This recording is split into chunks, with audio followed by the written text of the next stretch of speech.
I know I'm doing a great deal about the Afghan leak, but there's a wonderful article in the Financial Times this morning by David Alan Green, and let's begin by acknowledging the calm brilliance of David Alan Green, who has once again done what few legal commentators manage with such deftness, exposing with surgical clarity the quiet corrosion of constitutional norms.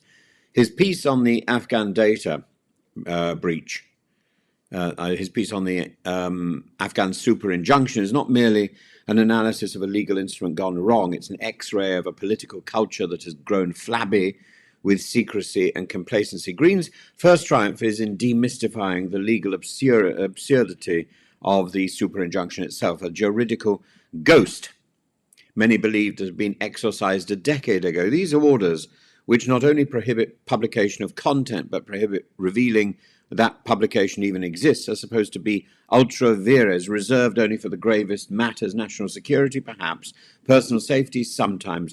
But here, in a twist that would embarrass Kafka, the court unilaterally decided to make the injunction a super-injunction, not at the request of the state, but seemingly on its own initiative. And the government, rather than expressing surprise or urging caution, was quietly delighted. They went on to renew it, escalate it, and entrench it, all while constructing in secret an 850 million relocation scheme for 25,000 Afghans who had risked their lives to support British forces. No parliamentary oversight, no press scrutiny, no democratic accountability. And this scandal, as Green rightly notes, is not the original data breach. Though that itself was disastrous, this scandal is what followed: the decision to hide the breach behind an unprecedented legal veil, the inertia of the courts, the passivity of ministers, the complicity of silence. And most damning, perhaps, is that the Ministry of Defence appears to have known, or at least strongly suspected, that such a super-injunction was not necessary in the first place. The internal MOD review concluded as much, according to Justice Chamberlain.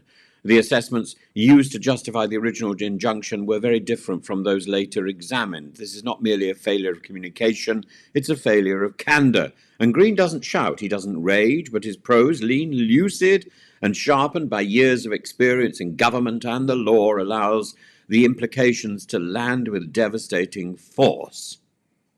We must remember that the British Constitution, such as it is, rests not on codification but on good faith. It relies on restraint, both judicial and executive. And here we have a court that extends an extraordinary order without proper scrutiny, and an executive that seizes upon this gift to circumvent public and parliamentary debate. It is, in short, a betrayal of constitutional etiquette, the quiet, civilized understanding that is supposed to prevent exactly this kind of procedural authoritarianism.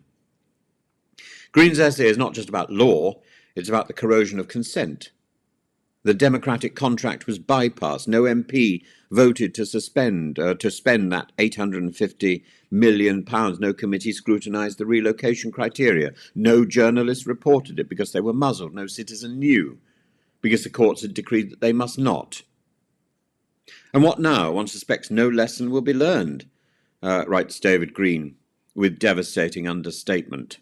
An understatement is something he does very well, by the way, and has always done well. I've known him for many years, so I should put my cards on the table. But the Information Commissioner has shrugged. Parliament has shrugged. Even the incoming government, even the incoming Labour government, presented with full knowledge and executive authority, appears unbothered. And Green's point is that this is not an aberration; it's a pattern. The British state, when confronted with its own moral failure, retreats into procedural fog. It cannot apologise because that would require acknowledging that it had acted, and so it shrugs. It mutters about lessons learned, and then it does it again. David Alan Green deserves our praise because he understands that the rule of law is not an aesthetic or a ritual, it is a living tissue of accountability. And his analysis of this sordid affair cuts through the technicalities to reveal something far more important: a government that cannot be trusted to tell the truth, a judiciary too trusting of power, and a media too boxed in to challenge either. It's not a sensational story, but it is a significant one, and Green tells it with rare clarity and care. If democracy is indeed dying in darkness, then voices like his are the best hope of relighting that lamp.